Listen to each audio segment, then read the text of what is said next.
ರೇಣುಕಾಸ್ವಾಮಿ ಹತ್ಯೆ ಪ್ರಕರಣಕ್ಕೆ ಸಂಬಂಧಪಟ್ಟಂತೆ ಈಗಾಗಲೇ 18/7 ತನಕ ನ್ಯಾಯಾಂಗ ಬಂಧನಕ್ಕೆ ದರ್ಶನ್ ಮತ್ತು ಗ್ಯಾಂಗನ್ನು ವಹಿಸಿರುವಂಥದ್ದು. ಜೊತೆಗೆ 16 ಪುಟಗಳ ಏನು ಒಂದು ಆಕ್ಷೇಪಣೆಯನ್ನು ಕೂಡ ಕೊಟ್ಟಿದ್ದಾರೆ. ಆದರೆ ಅವರನ್ನು ಯಾವ ವಿಚಾರಕ್ಕಾಗಿ ನ್ಯಾಯಾಂಗ ಬಂಧನವನ್ನು ವಿಸ್ತರಣೆ ಮಾಡಬೇಕು ಅಂತೇಳಿ ಕೊಟ್ಟಿರುವಂಥದ್ದು. ಈಗ ನಮ್ಮ ಜೊತೆಯಲ್ಲಿ ಮಾತಾಡಲಿಕ್ಕೆ ದರ್ಶನ್ ಪರ ವಕೀಲರಾದಂಥ ಶಿವಕುಮಾರ್ ಅವರು ಇದ್ದಾರೆ. ಅವರನ್ನೇ ಕೇಳೋಣ. ಸರ್, ಇವತ್ತು ಅವರ ನ್ಯಾಯಾಂಗ ಬಂಧನ ವಿಸ್ತರಣೆ ಆಗಿರುವಂಥದ್ದು.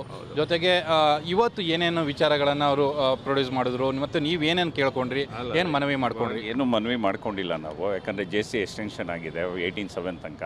ಮತ್ತು ಮೀನ್ವೈಲ್ ಅದರಲ್ಲಿ ಏನಂದರೆ ಇದನ್ನು ಏನೋ ರೇಣುಕಾಸ್ವಾಮಿ ಮೊಬೈಲ್ನ ರಿಟ್ರೀವ್ ಮಾಡ್ಕೊಳ್ಳೋಕೆ ನ್ಯಾಯಾಂಗ ಇದಕ್ಕೆ ಪರ್ಮಿಷನ್ ತೊಗೊಳೋಕ್ಕೆ ಕೊಟ್ಟಿದ್ದಾರೆ ಕೋರ್ಟ್ಗೆ. ಮತ್ತು ಹಾಗೆ ಅವರು ಶೆಡ್ಡು ಜಯಣ್ಣವ್ರ ಶೆಡ್ಡದೊಂದು ಇದು ಕೊಟ್ಟಿದ್ದಾರೆ, ಏನೋ ಇದು ಮಾಡ್ತಾಯಿದ್ದೀವಿ, ಅವರು ಲೀಸ್ ಕೊಟ್ಟಿರೋದು ಅದೊಂದು ಅಗ್ರಿಮೆಂಟ್ ಏನೋ ಇದು ಮಾಡ್ತಾಯಿದ್ದೀವಿ ಅಂತ ಕೊಟ್ಟಿದ್ದಾರೆ. ಅದಕ್ಕಷ್ಟೇ ನೆಕ್ಸ್ಟ್ ತನಕ ಎಕ್ಸ್ಟೆನ್ಷನ್ ಕೊಟ್ಟಿದ್ದಾರೆ. ಮತ್ತು ಜೊತೆಗೆ ಕೆಲವೊಂದು ವೆಹಿಕಲ್ಗಳನ್ನ ಬಿಡುಗಡೆ ಮಾಡಬೇಕು ಅಂತ ಸಹ ಆರೋಪಿಗಳು A10 ಹಾಕೊಂಡಿದ್ದಾರೆ ಅನ್ಸುತ್ತೆ. A10 ವಿನಯ್ದೇನೋ ಹಾಕೊಂಡಿರ್ಬೇಕು, ನಮ್ದಕ್ಕೂ ಅದಕ್ಕೂ ಅಷ್ಟೇ. ಅಂದರೆ ಬೇರೆ ಅಬ್ಜೆಕ್ಷನ್ಸು ಅಥವಾ ಏನಾದರೂ ಈಗ ಅವ್ರ ಆಕ್ಷೇಪಣೆಯನ್ನು ಮಾಡಿರೋಂಥದ್ರಲ್ಲಿ ಒಂದು ಸುಮಾರು ಅವ್ರು ವೆಹಿಕಲ್ಗೆ ಮಾತ್ರ ಮಾಡಿದ್ದಾರೆ, ಬೇರೆ ಇನ್ಯಾವುದಕ್ಕೂ ಅಬ್ಜೆಕ್ಷನ್ಸ್ ಅದಕ್ಕೇನೂ ಇಲ್ಲ. JC ಎಕ್ಸ್ಟೆನ್ಷನ್ ಆಗಿದೆ 14/7 ತನಕ. 18/7 ಸಾರಿ. ಹೌದು. ಮತ್ತು ಇನ್ನು ಜಾಮೀನಿನ ವಿಚಾರಕ್ಕೆ ಸಂಬಂಧಪಟ್ಟಂತೆ ಆ ಜಾಮೀನಿನ ಅರ್ಜಿ ಅಂದರೆ ನೀವು ದರ್ಶನ್ ಅವ್ರ ಪರ ಇದು ಮಾಡ್ತಾ ಇದ್ದೀರಿ, ಯಾವುದು ಇನ್ನೂ ಮೂವ್ ಮಾಡ್ತಿಲ್ಲ.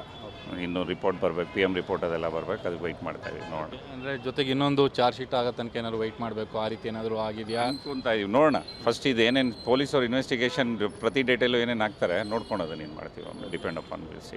PM ರಿಪೋರ್ಟ್ ಬರಬೇಕು ಮತ್ತು ಖಂಡಿತ PM ರಿಪೋರ್ಟು, ಇನ್ಕ್ವೆಸ್ಟ್ ಮಾಜರು ಎಲ್ಲ ಸುಮಾರು ಇದ್ದಾವೆ, ಅದೇನೇನಿದೆ ನೋಡಿ.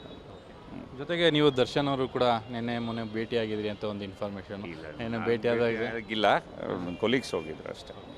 ಹೋಗಿದ್ರು. Thank you sir. ರೈಟ್. ಇದಿಷ್ಟು ಶಿವಕುಮಾರ್ ಅವರ ಮಾತು. ಕ್ಯಾಮ್ರಾ ಪರ್ಸನ್ ಯಶವಂತ್ ಜೊತೆ Muralidhar, crime bureau, public TV.